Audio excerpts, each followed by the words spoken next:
নমস্কার, আমি সুকৃতি দান। আশা করি আমরা সবাই ভালো আছেন। আপনারা সবাই দেখছেন অ্যাস্ট্রো সলিউশন।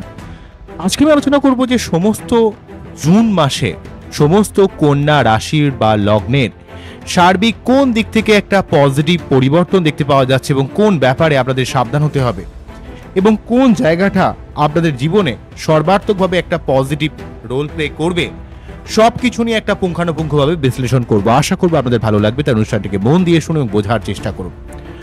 মূল আলোচনায় আসার আগে আমরা জানিয়ে রাখি, অ্যাস্ট্রো সংক্রান্ত নিত্য টিপস পেতে আমার এই অ্যাস্ট্রো সলিউশন চ্যানেলকে সাবস্ক্রাইব করুন এবং পাশে থাকা বেল আইকনে ক্লিক করুন। চলে আসি মূল আলোচনায়। প্রথমে বলবো, দেখুন কন্যা রাশি বা লগ্নের ঠিক লগ্নে কেতু বা রাশিতে কেতু এবং সপ্তম ভাবে রাহু দীর্ঘদিন ধরে 2023-এর সেই যে অক্টোবর থেকে 2025-এর 18ই মে পর্যন্ত অবস্থান করছিল। তাই আপনাদের শরীর, মন, মানসিকতা, পাবলিক ডিলিংস, রিলেশনশিপ সব দিক থেকে একটা তথৈবচ অবস্থা তৈরি করছিল। সমস্ত কন্যা রাশি বা লগ্নের মন মানসিকতার মধ্যে একটা সার্বিকভাবে একটা চাপের অবস্থা কিন্তু তৈরি করেছিল। বিভিন্ন মানুষের দিক থেকে শত্রুতা, রিলেশনশিপ থেকে বিভিন্ন ডিস্টারবেন্স, অনেকের ক্ষেত্রে যাদের রাহু কিন্তু অত্যন্ত ডিস্টার্ব রয়েছে তাদের কিন্তু বিনা কারণে অনেক ভালো সম্পর্ক তো ভেঙে গেছে, বা ভুলভাল মানুষের আপনার লাইফে প্রবেশ করে আপনাকে জীবনকে অনেক ক্ষেত্রে তছনছ করেছে, বা আপনার জীবনে অনেক অস্থির অবস্থা তৈরি করেছে। পাবলিক ডিলিংসের জায়গায় লোকের সঙ্গে আপনি ভালোভাবে মিশতে চাইছেন, ভালো কথা বলতে চাইছেন, লোক আপনাকে জাস্ট ইউজ করেছে, বিভিন্ন দিক থেকে আপনার লাইফে সমস্যা ক্রিয়েট করেছে। যেহেতু কন্যা রাশি বা লগ্নের ক্ষেত্রে মেজর ব্যাপারটা লগ্ন সপ্তম দিয়ে রাহু কিন্তু পাশ করছিল, তো সেই দিক থেকে আমরা যখনই জুন মাসের ভিডিও করছি, রাহু কিন্তু নেগেটিভ প্রভাবটা আপনার শরীর খারাপ, আপনার রিলেশনশিপ, পাবলিক ডিলিংস, মানসিক অস্থিরতা, মানসিক চাপ, এই জায়গাটা কিন্তু রাহু কেতুর জায়গা থেকে নেগেটিভ জায়গাটা কিন্তু আপনার জীবন থেকে অনেকটা সরে যাচ্ছে। তাই জুন মাসে রাহু কেতুর এই যে অবস্থানটা ষষ্ঠ দ্বাদশে কিছুটা শত্রুতার ব্যাপার এবং একটু ব্যয়ের ব্যাপারে সাবধান হতে হবে। কিন্তু ওভারঅল ভাবে আপনার যে শরীর টরীর খারাপ যাচ্ছিল, রিলেশনশিপের মধ্যে যে ডিস্টারবেন্স অবস্থা তৈরি করছিল, ব্যবসা খারাপ যাচ্ছিল, যদি যারা ব্যবসা করছেন যে সমস্ত কন্যা রাশি বা লগ্নের মানুষেরা, বা লোকের সঙ্গে যে বিভিন্ন ডিলিংস সংক্রান্ত যে বিভিন্ন সমস্যার মধ্যে পড়ছিলেন, সেই জায়গাটা কিন্তু সম্পূর্ণ অনেকটা ঠিক হয়ে যাচ্ছে।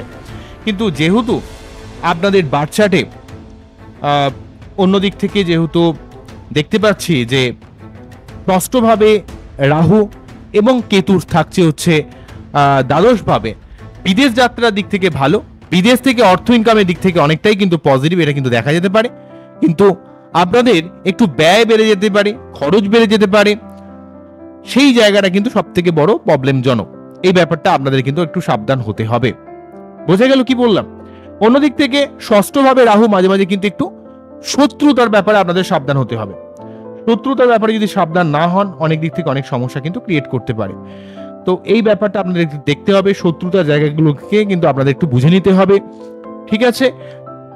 ঋণ নেওয়া বা ঋণ দেওয়ার ব্যাপারে সাবধান হতে হবে, এবং আপনাকে যে কোনো রকমের প্রতিযোগিতামূলক কোনো কাজে আপনাকে একটু সাবধানতার সঙ্গে আপনাকে কিন্তু কাজটা করতে হবে। মেনলি শত্রুতা সংক্রান্ত ব্যাপারে বা ব্যয় সংক্রান্ত ব্যাপারে রাহু কেতু সংক্রান্ত কিছুটা সমস্যা আপনার লাইফে আসতে পারে। এই ব্যাপারগুলো কিন্তু আপনাকে দেখতে হবে, না হলে কিন্তু সমস্যা বাড়তে পারে। বোঝা গেল কি বললাম?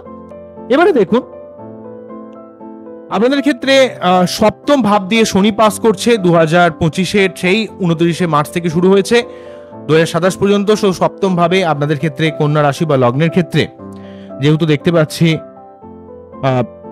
পঞ্চমপতি, সেই যেহেতু সপ্তম ভাব দিয়ে তার প্রেম করে একটা বিবাহের যোগ বা প্রেম করে একটা বিবাহের সম্ভাবনা ক্রিয়েট করবে, সেই দিক থেকে অনেকটাই ভালো। পঞ্চমপতি এবং ষষ্ঠপতি সপ্তম ভাব দিয়ে পাশ করা মানে আপনার লং টার্ম বিশেষের কোন রকম ব্যবসার দিক থেকে অনেক ভালো। যে কোনো কেন্দ্রস্থানে শনি থাকলে আপনার জীবনে কিন্তু সার্বিকভাবে একটা উন্নতি করানোর চেষ্টা করে। যেহেতু পঞ্চমপতি এবং ষষ্ঠপতি যেহেতু সপ্তমে রয়েছে, সেক্ষেত্রে কিন্তু আপনার রিলেশনশিপের মধ্যে একটা স্টেবিলিটি নিয়ে আসবে। তবে আপনাকে ব্যবসার ব্যাপারে, রিলেশনের ব্যাপারে, আপনার মানুষের সঙ্গে যোগাযোগের ব্যাপারে একটু নিজেকে কনসাস হতে হবে। কোনো রকম ফাঁকি, কোনো রকম সেই ব্যাপারে অবগত না হলে সমস্যা কিন্তু আসতে পারে। তবে মাঝে মাঝে শনি সপ্তম ভাবে থাকার জন্য আপনাকে একটু বেশি পরিশ্রম করা, একটু বেশি কাজ করতে গিয়ে অনেক সময় একটা আনরোম্যান্টিক ব্যাপার তৈরি করে দেওয়া, এই ব্যাপার নিয়ে আপনাকে একটু সাবধানতা অবলম্বন কিন্তু করতে হবে। যেহেতু এক্ষেত্রে সপ্তম ভাব দিয়ে শনি কিন্তু যেহেতু পাশ করছে, এই ব্যাপারটা অত্যন্ত গুরুত্বপূর্ণ হচ্ছে। অন্যদিক থেকে সপ্তম ভাবে শনি কিন্তু আপনার জীবনে রিলেশনশিপের জায়গাটা একটা স্টেবিলাইজ করবে, স্ট্রং করবে। আপনি যদি রিলেশনের জায়গায় যদি একটু নিজে অবগত থাকেন তাহলে সেই জায়গাটা কিন্তু অনেকটা স্ট্রং করে দেবে। কিন্তু আপনাকে লাইফ পার্টনারের ব্যাপারে একটু সময় দিতে হবে, ব্যবসার ব্যাপারে সময় দিতে হবে, পাবলিক ড্রিঙ্কসের ব্যাপারে মাথা গরম করলে হবে না, লোকের সঙ্গে সঠিকভাবে ব্যবহার করতে হবে। কেননা পঞ্চমপতি সপ্তম ভাবে এখানে অত্যন্ত একটা গুরুত্বপূর্ণ যোগ তৈরি করে। যারা প্রেম করতে চান প্রেমের দিক থেকেও কিন্তু অনেকটা সুবিধা নিয়ে আসবে, বা আপনাদের ক্ষেত্রে কিন্তু ব্যবসা কেন্দ্রিক দিক থেকে যদি একটু চেষ্টা করেন, লড়াই করেন, বা বৈবাহিক সম্পর্ক দিক থেকে সার্বিক উন্নতি করবে। তবে একটু খিটখিটে মেন্টালিটি কিন্তু মাঝে মাঝে আপনাদের মধ্যে তৈরি করে দিতে পারে।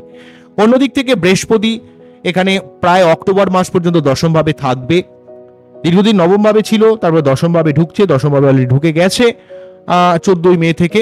তো এখানে মে থেকে মোটামুটি অক্টোবর মাস পর্যন্ত টোটালি 1 বছর থাকলেও মাঝখানে একবার কর্কট রাশি ঘরে গিয়ে প্রবেশ করবে একাদশ ভাবে, তারপর আবার ফিরে এসে কিন্তু এখানে মিথুন রাশির ঘরে অর্থাৎ দশম ভাবে কিন্তু থাকবে।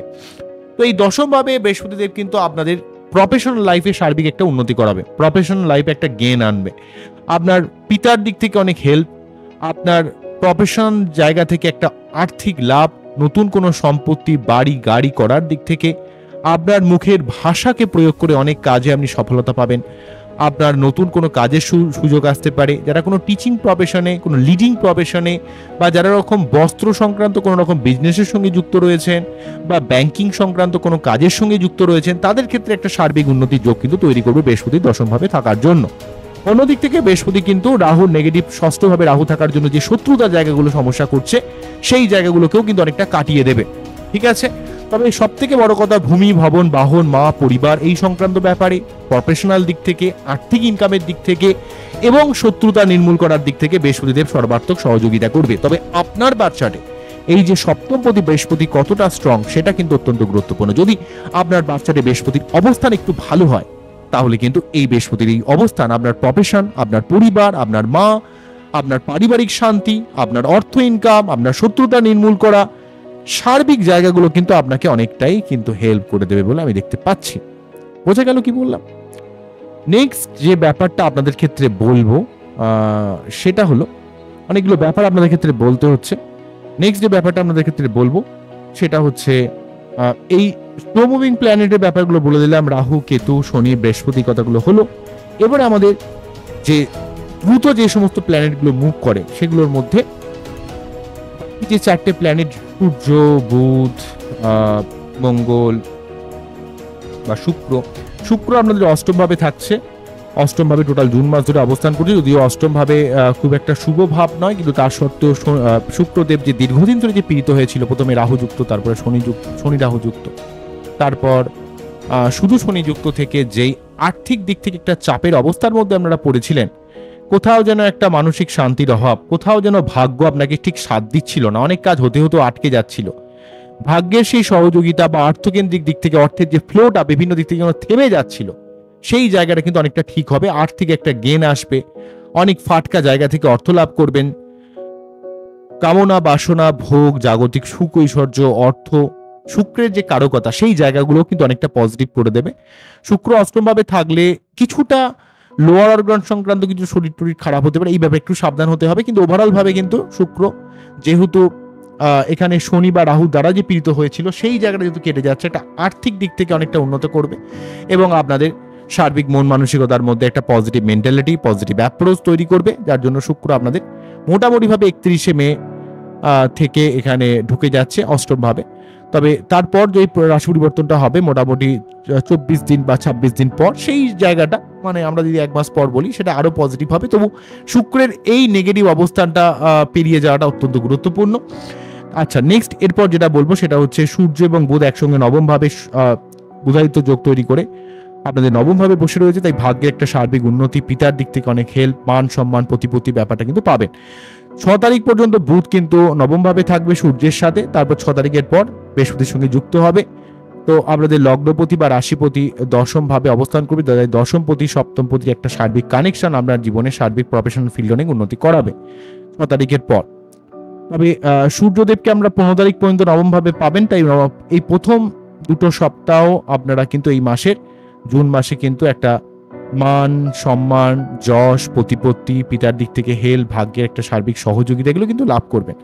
তারপর আবার 15 তারিখের পর কিন্তু সূর্যদেব দশমভাবে চলে যাবে, সেখানে কর্মের একটা সার্বিক উন্নতি করাবে। কেননা 15 তারিখের পর কিন্তু বৃহস্পতি, বুধ এবং সূর্য আর কি সঙ্গে অবস্থান করবে। একটা কর্মের একটা সার্বিক উন্নতি, মাল্টিপল সোর্স অফ ইনকাম লাইফে তৈরি করার একটা ব্যাপার কিন্তু থাকবে।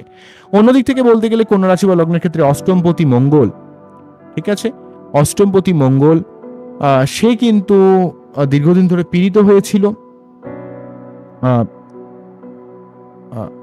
তৃতীয়পতি এবং অষ্টমপতি সেই যেহেতু পীড়িত হয়েছিল, তো সেই দিক থেকে বলতে গেলে তৃতীয়পতি এবং অষ্টমপতি মঙ্গল পীড়িত থাকার জন্য বিভিন্ন দিক থেকে শারীরিক সমস্যা, শরীরের যে ঊর্জা শক্তি যেন কমে যায়। যেহেতু এটা মঙ্গলের বছর 2025 সাল, 2+0+2+5 9, অর্থাৎ মঙ্গলের বছর, তাই মঙ্গল এখানে দীর্ঘদিন ধরে নিচস্থ থাকার জন্য কর্কট রাশির ঘরে, আপনাদের রাশি বা লগ্নের ঠিক কর্কট রাশি ঘরে নিচস্থ থাকার জন্য 7 তারিখ পর্যন্ত নিজস্ব হয়ে থাকবে। তার জন্য কিন্তু কিছুটা শরীর টরীর খারাপ যাওয়া, শারীরিক ঊর্জা শক্তিকে কিছুটা কমিয়ে দেওয়ার ব্যাপার থাকবে। তবে 7 তারিখের পর প্রথম সপ্তাহটার পর থেকে আপনাদের শারীরিক ক্ষমতাটা অনেকটা ফিরে আসবে, এবং যেহেতু দ্বাদশ ভাব দিয়ে পাশ করবে 7ই জুনের পর থেকে, তো অষ্টমপতি দ্বাদশ ভাবে আপনার একটা বিপরীত রাজযোগ তৈরি করছে। মানে বিপরীত রাজযোগ কিন্তু এখানে আপনার জীবনে যে কাজগুলো দীর্ঘদিন ধরে আটকে রয়েছে, থেমে রয়েছে, সেই কাজটা অনেকটা সম্পূর্ণ করে দেবে।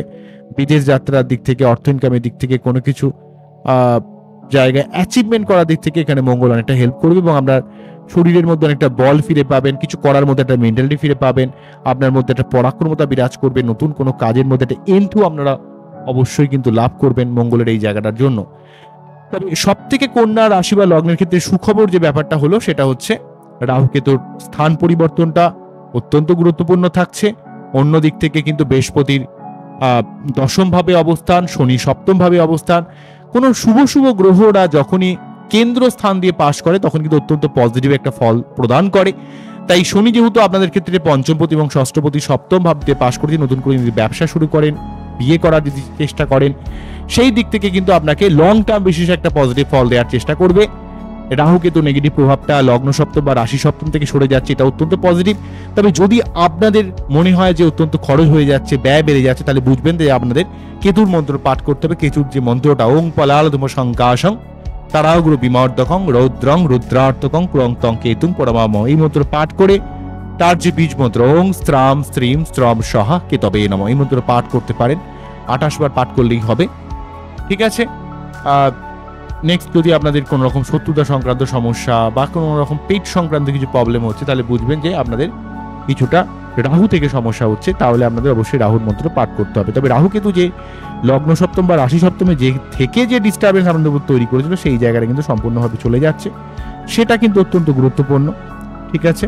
তো এই জায়গাটা কিন্তু আপনাদের জীবনে কিন্তু সার্বিক একটা পজিটিভ ভাবে অ্যাপ্রোচ কিন্তু তৈরি করবে। বোঝা গেল কি বললাম? তো এই হলো মেন জায়গা। তো যাই হোক, আমার এই টোটাল অনুষ্ঠানটিকে আপনাদের কতটা ভালো লাগলো সেটা অবশ্যই কমেন্ট সেকশনে জানাবেন। রাহুর যে মন্ত্রটা ওং অর্ধকায়ং মহাঘোরং চন্দ্রাজিত বিমর্দকং সিংহিকায়ং সুতং রৌদ্রং তং রাহুং পরমাময়ন, এই মন্ত্র পাঠ করে তার যে বীজ মন্ত্র ওং ভ্রাম ভ্রীম ভ্রম সহ রাহবে নমঃ, ওং ভ্রাম ভ্রীম ভ্রম সহ রাহবে নমঃ, ওং ভ্রাম ভ্রীম ভ্রম সহ রাহবে নমঃ, এই মন্ত্র পাঠ করবেন, অনেক উপকার পাবেন। এগুলো করতে থাকুন এবং আমার এই ভিডিওটা দেখুন, দেখে কতটা ভালো লাগলো জানান, এবং আমার চ্যানেলটা অবশ্যই আপনারা ফলো করতে থাকুন। আপনারা খুব ভালো থাকুন। আমার যদি ভিডিওটা সত্যি আপনাদের কোনো রকম ভালো লেগে থাকে, অবশ্যই আমার চ্যানেলটাকে সাবস্ক্রাইব করবেন, আমার ভিডিওটাকে লাইক করবেন। আপনারা খুব ভালো থাকুন। নমস্কার।